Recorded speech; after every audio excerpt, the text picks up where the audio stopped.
Yo, what's up, everybody? I'm Marcus. I'm Ryan. And together, we are the Northwest Sports Fanatics. Back at you with a new video. The NFL season is approaching. It's Thursday. We got the Atlanta Falcons. We got the Denver Broncos. But before we get into the video, we want to go over NFL breakout rookies not named Kyler Murray. Hey, man, Kyler Murray is the easy one. We all can say Kyler Murray. We all see how good he looking out there in the the shorts and the jerseys. Mm-hmm. Let's see how he look when he get that equipment on. Right, and then we got a couple other players that we'll mention before we get into the video. But before we get into it, subscribe to our channel. Hit the thumbs up for your boy. And we can start it off in a couple of different ways. First off, no disrespect to these players because these are the ones that we expect to dominate from day one. Kyler Murray. Right, Kyler Murray, Ed Oliver, right, on the Buffalo Bills. Could be like a Warren Sapp. Man, coming up that middle, man. Right, could be kind of Aaron Donald-ish. He's nasty. Right, and then you got Quinnen Williams.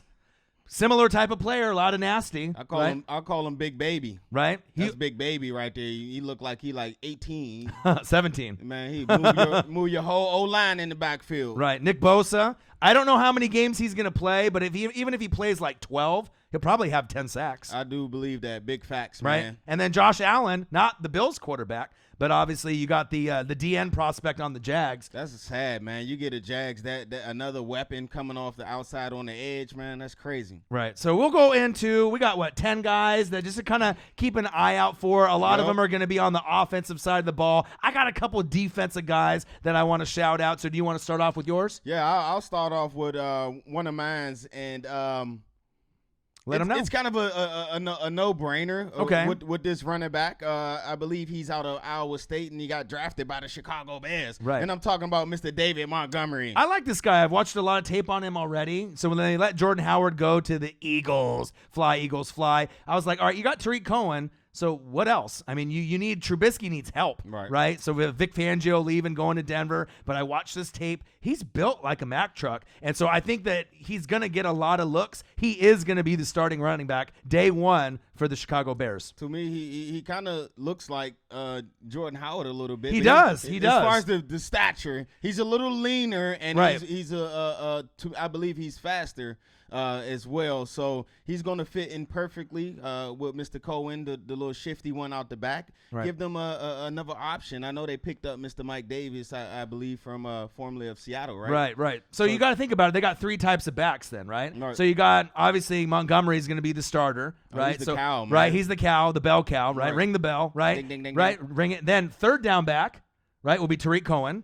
Right? So you want to change a pace back. You just get the ball in his hands. Right. Man. Screen pass, however you want to use them, line them up in the slot. And then you got the goal line back, the big bruiser. You're on the, 1 yard line. Maybe Montgomery needs a breather. Right. You throw in Mike Davis. Boop, boop, boop, boop. Oh, he'll get that thing in there. Right. And then he'll get you that touchdown. I still am concerned about the wide receiving core, but as far as running backs, I am too. Right, they do have a nice little stable. Look for him to do big things. And in fantasy, as you're looking for like flex options, right? Running back number 3, 4, maybe to replace 1 and 2 in bye weeks. This guy might surprise a lot of people for the rookies. Hey, don't tell them our secrets yet, man. Don't tell them our secrets. All right. That's one of my rookie sleepers, Mr. David Montgomery. You got one over there? Yeah, I got another one. So this is one that is kind of similar to Montgomery, right? I got Josh Jacobs, right, for the Raiders. So we obviously saw what he did with Alabama at Roll Tide, limited touches, right? But he still was able to get in the end zone quite a bit, double-digit touchdowns, elite production, right?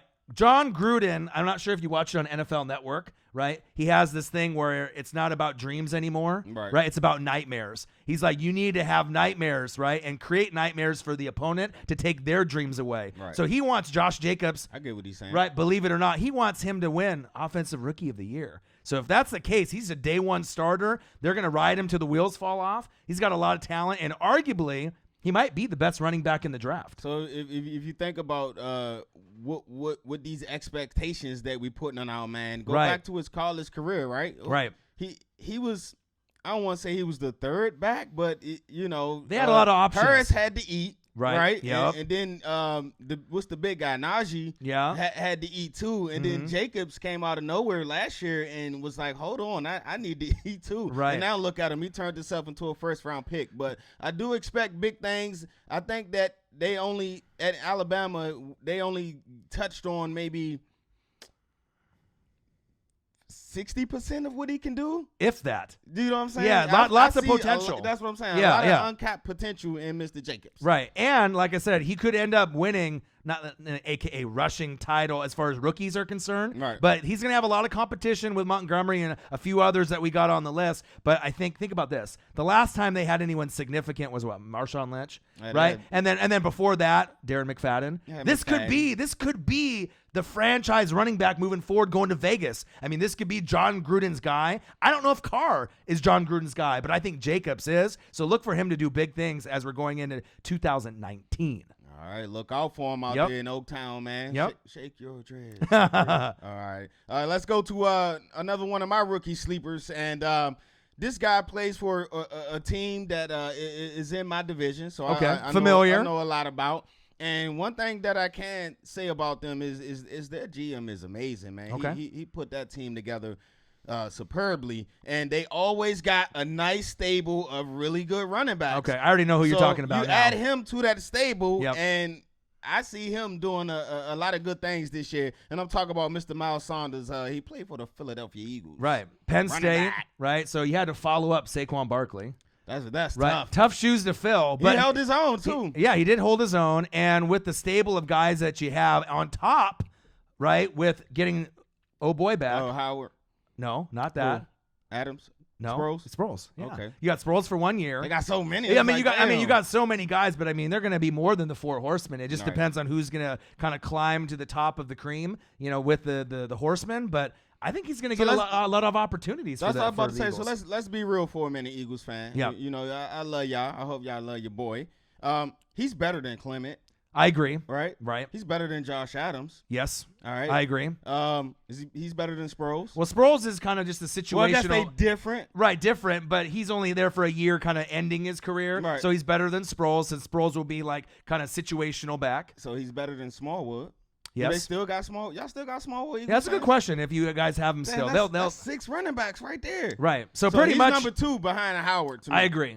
So you'll have a nice 1-2 punch. Right. And if anything happens to Jordan Howard, or he doesn't live up to the billing or the expectations, I think they would be comfortable. Fresh legs in right, there. just rookie legs. Right, running with Miles and having him go. Right, because like you said, Sproles going to do the third down work. So. Right, and then Wentz just being healthy. That's the big thing for the Eagles. I was looking at their roster as far as defense is concerned. It looked nasty on paper. The offensive linemen should be good. Mm-hmm. So, I mean, when you win, right, like when they won the Super Bowl, right? Awesome O-line, and they added Dillard in the draft. Love it. Oh, awesome D-line. Barnett coming back from the injury. Fletcher Cox, amazing. They put up Jackson, I believe, right? They got Malik Jackson too.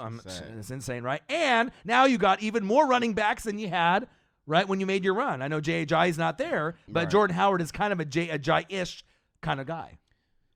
This group might be more talented.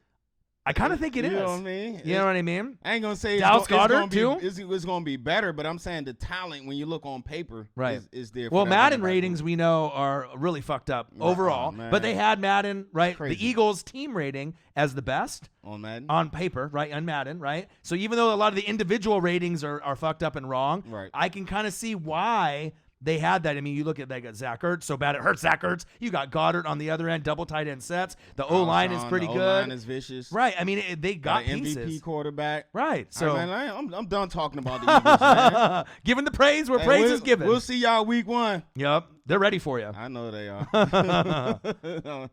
I don't think I'm ready for it. You want me to go over another? Yeah, let's go to yours. Okay, so I got one. I'm not sure if it's really going to be a sleeper. There's a lot of wide receivers in this draft class. Some people have a bigger name, so they're getting a little bit more pub, right? But this one, I personally think is going to be the best one out of them all. Mm-hmm. You got quite a few that are out there, and it's not just because he's on the Patriots, right? We saw what happened with Sony Michel getting added on to the Patriots. It was kind of that X factor that they needed with James White. Right. Now you got a guy named N'Keal Harry, which I saw, right, from Arizona State. To me, arguably, he's got the best hands in the draft. He runs routes pretty damn well. Right. And with Tom Brady and him getting that kind of chemistry, that togetherness with Gronk not being around, he's going to be able to take advantage of that hole that was, left from Gronk. Right. And like I said, I think in the red zone, he'll surprise some people. I think he'll end up getting at least 8 touchdowns, and if he gets around that 600 to 900 yard range, don't be shocked. And if he even breaks 1,000, it wouldn't really surprise me. Bro, we seen his work, man. We out here on the West Coast, so we seen him come out here and do work.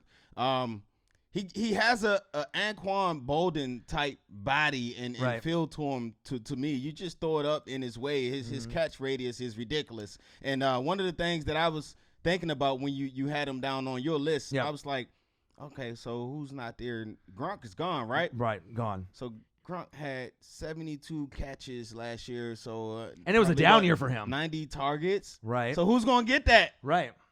There's your guy. Cordell Patterson isn't there anymore. I mean, so they had a lot of holes there. And the thing is, to me, don't crucify me here, but he kind of reminds me of Odell a little bit. When I watch him out there, he can make grabs where he's up in the air and he catches it in weird angles. I saw it. We've seen in the front row at the game right in front of me. I mean, he makes athletic, acrobatic grabs more than any other wide receiver in this rookie class. So with Tom Brady kind of slinging it, don't be surprised that he goes up and gets it one-handed or kind of behind his back. He can make those grabs because he did it. Remember, the year before, he could have been drafted in the first round. Yeah, right? He was that damn good. He came back.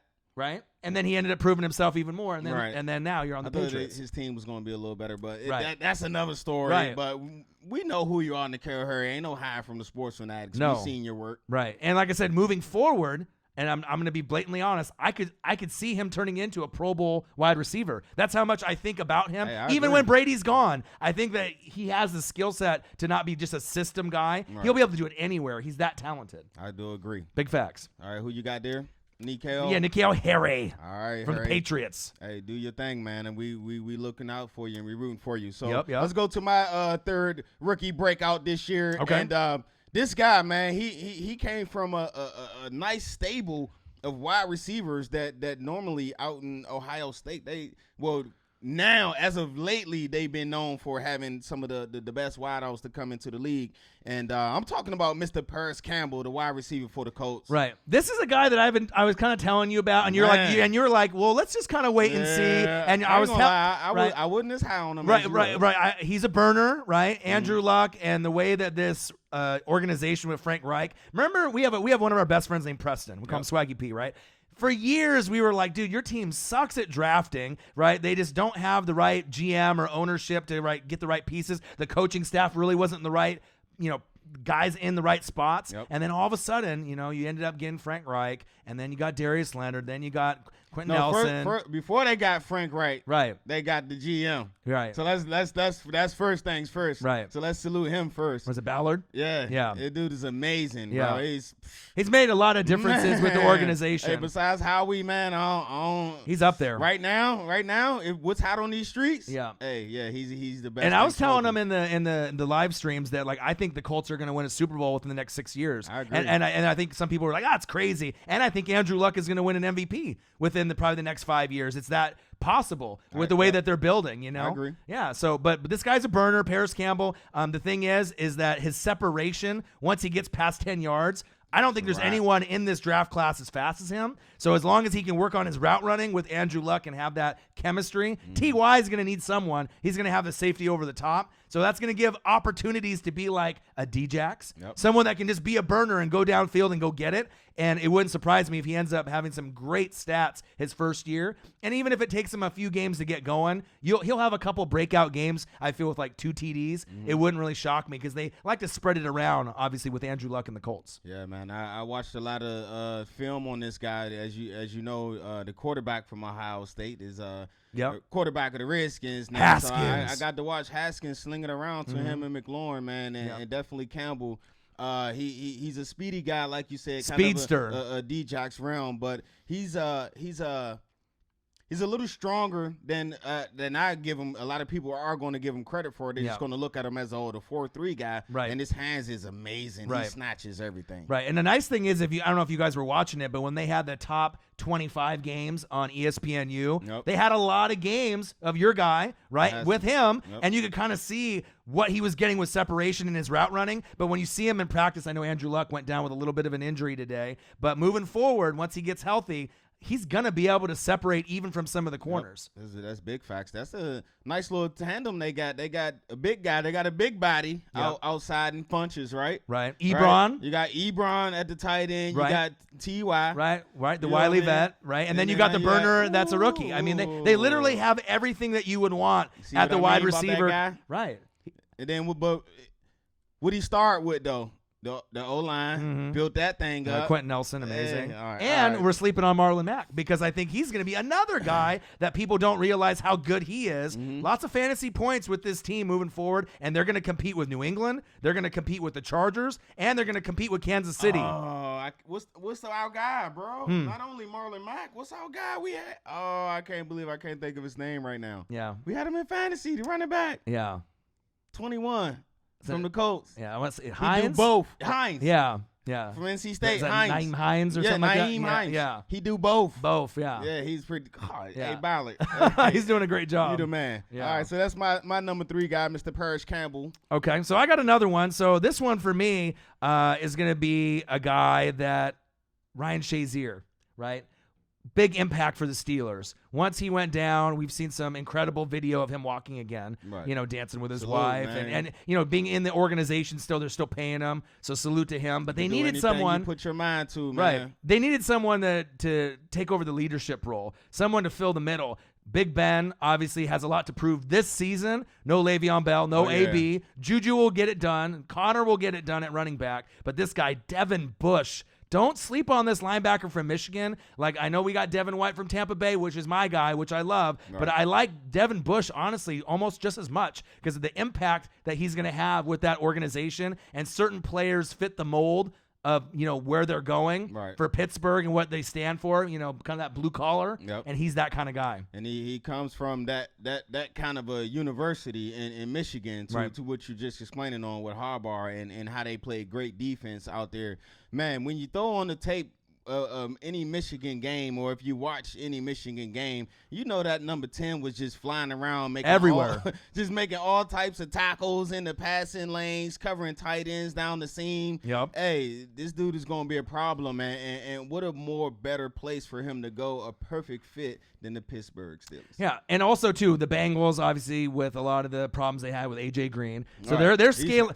That sucks. It's just year after year, so they're scaling back, right? The Ravens have lost a lot of pieces. Lamar Jackson has a lot to prove, right? So I could see them scaling back, but I think Pittsburgh and Cleveland are going to be battling it out. So if Pittsburgh wants to win the division and punch a little brother in the mouth and keep Odell kind of humble, right? And maybe they can get the wild card, but Pittsburgh wins the division. At least that's what they're wanting, right? You're going to have to get great play from Devin Bush because Big Ben will outscore a lot of guys, but what happens when they get into like the red zone and they need that stop to hold to a field goal, right? They need players, right? And if you don't have enough players to make plays, you're going to end up losing the game. But Devin Bush is going to be a player moving forward. I do agree. Yep. All right, so let's go to my number 4 rookie you guys should look out for. And here's a guy that all he did from freshman year to his junior year in college was just show up and catch balls. Okay. He didn't really... To me, he didn't really get a lot of the hype. It was the other guy on the other side of him, DK Metcalf, who got more of the hype because of his physical gifts and the plays built that he was like making. a bodybuilder. Right, but the consistent guy each and every week was this guy, and I'm talking about Mr. A.J. Brown of Tennessee. Right, so obviously this is a make or break year for Marcus Mariota, right? And Jameis Mariota, Winston, we know you can do it, right? And then Tannehill's nipping at the heels. Oh yeah, so they ain't playing with you this year. So pretty much, out of these two guys, one of them will be on the team next year, or maybe neither. Right. And going depending on how they play, they're probably not going to be the front runner in the AFC South. They're probably the bottom feeder, looking up at Houston. The way I look at it, looking up at the Colts Jaguars. And Jacksonville, even with Nick Foles being the new QB there, right? So you're going to have a good relationship, but he is coming off injury, I believe, right? So we're going to have to kind of see the chemistry they have. The coach isn't too bad, right?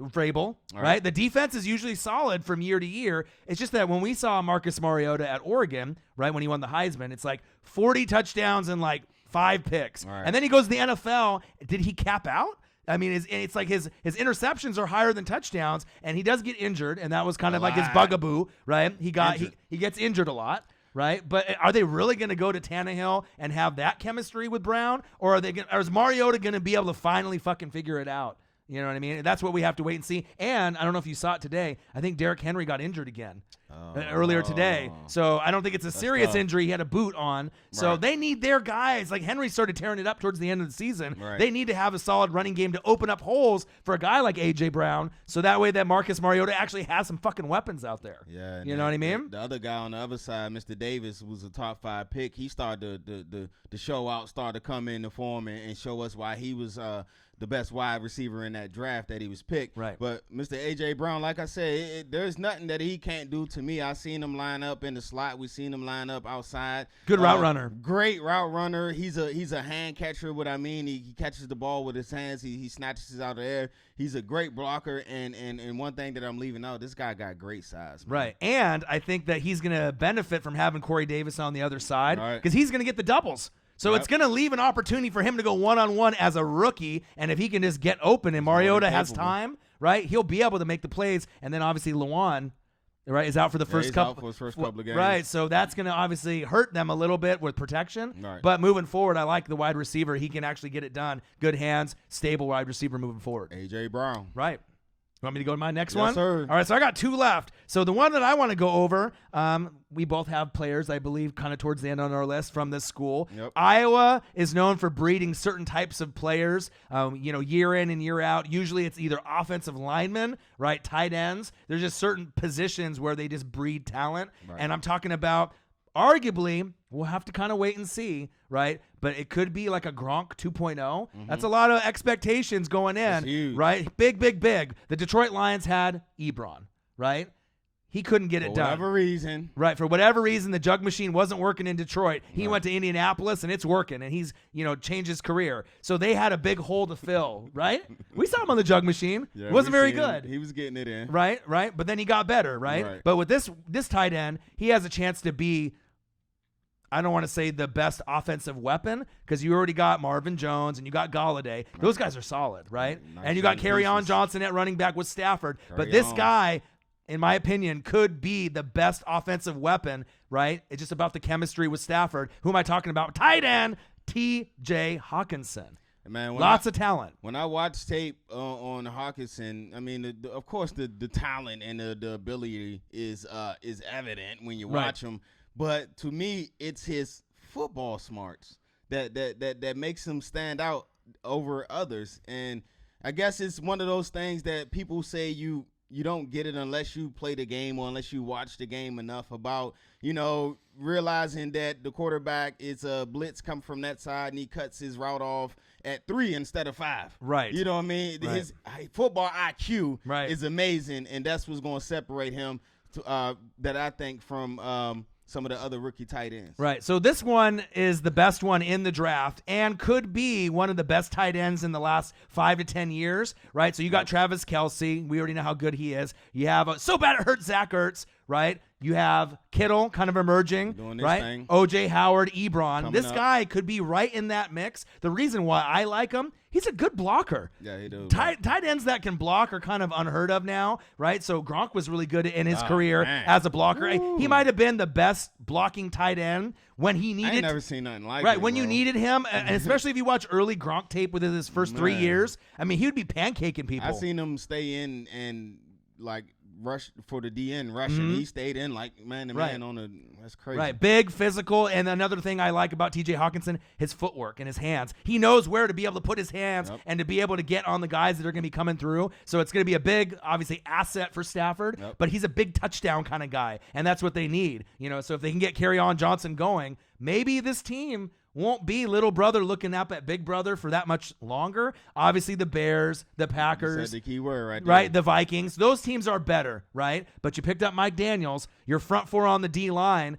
Pro Football Focus had them all in 80 or above. So if the D-line, if the D-line can make it work, big play Slay on the back end, maybe this team could. Davis up the middle. Right, maybe they could overachieve and maybe they can get to 9 wins. I don't know if they'll do it this year, but if Hawkinson has 900 yards and 7-8 TDs, surprises people, maybe that'll be the difference. You never know. We'll definitely see. I like them. I like him a lot, though. He's, as far as tight end prospects, I mean, is there any other one that you like just as much as him? Well, just as he has a teammate that I do like, but See how I alley-ooped it to you right there? I like his IQ.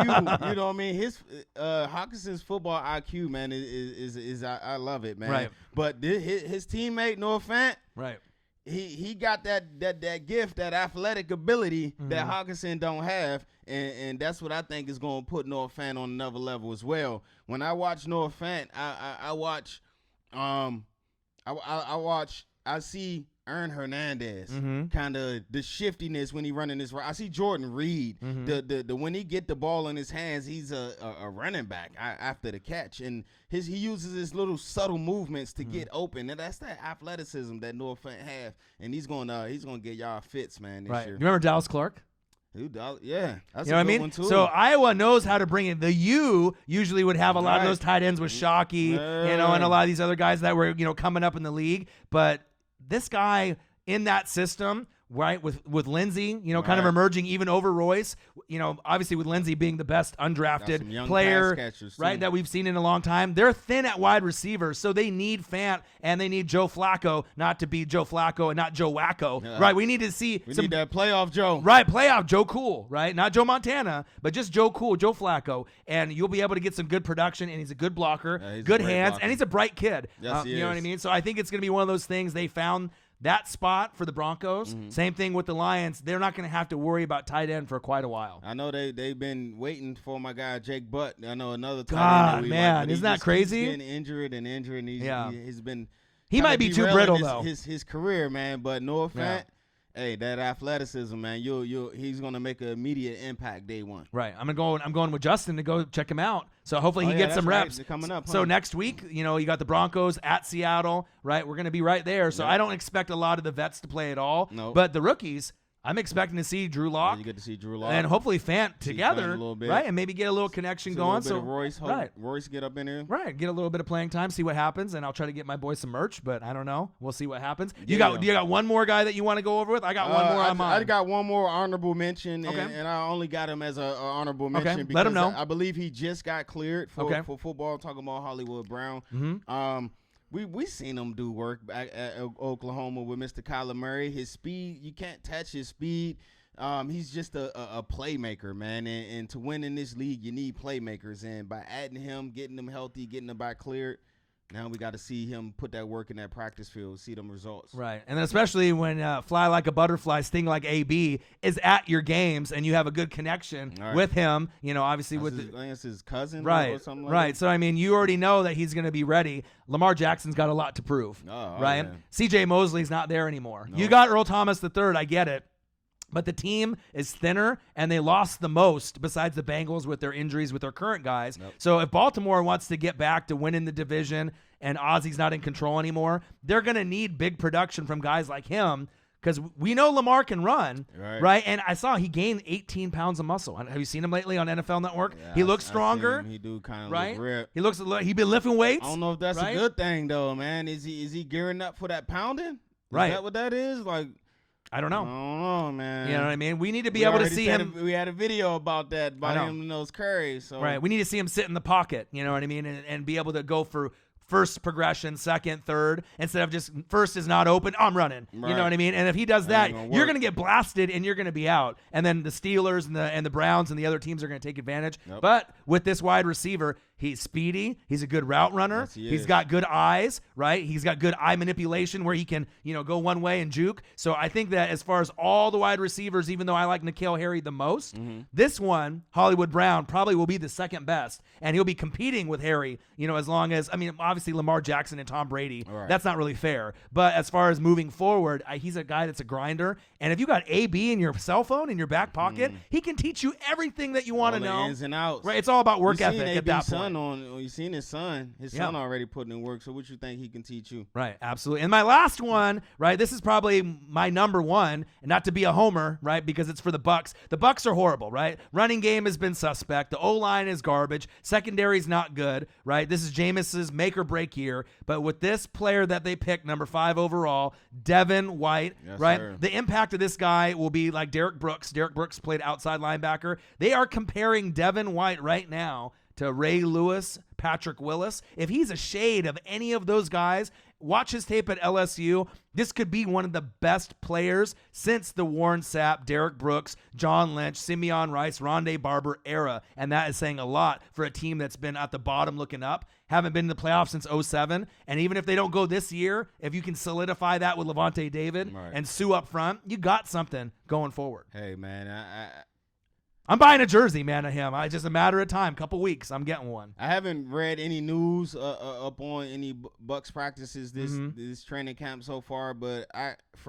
me listening to him talk and watching him back at LSU, I can tell if he's not calling plays already for that defense, it's only a matter of time before he's the undisputed leader with the C on his chest for that defense. They've already said that he's the best player on the defense already. Yeah. So that already tells you something. And the only thing that's been in the news, Daisy May, his horse died, and he was really close to it. So right now he's in a little sad dog mode, you know what I mean? Because that horse was like a father figure, that was his baby, he's like, you know what I mean? So it's going to be a little tough, for him to move forward, but he'll probably get another horse and, get along and, keep going. But it's going to be one of those things. Mike Evans got that guap. Tell him buy you a new one. Right. He got a trailer already. You know what I mean? He's got to get another horse in there. Big extension down there in Tampa. Help your boy out, man. And the nice thing is Levante David's going into his 8th year. So that's it's crazy. We was talking about that the other day. And it's like I got his jersey, and I'm a defensive guy, a linebacker guy. So Derek Brooks is my all-time favorite player, period. Right. Levante David's probably my number 2, right, as a current player right now. Right. So to get a guy that's going to be on that level is exciting because especially we haven't really had that leader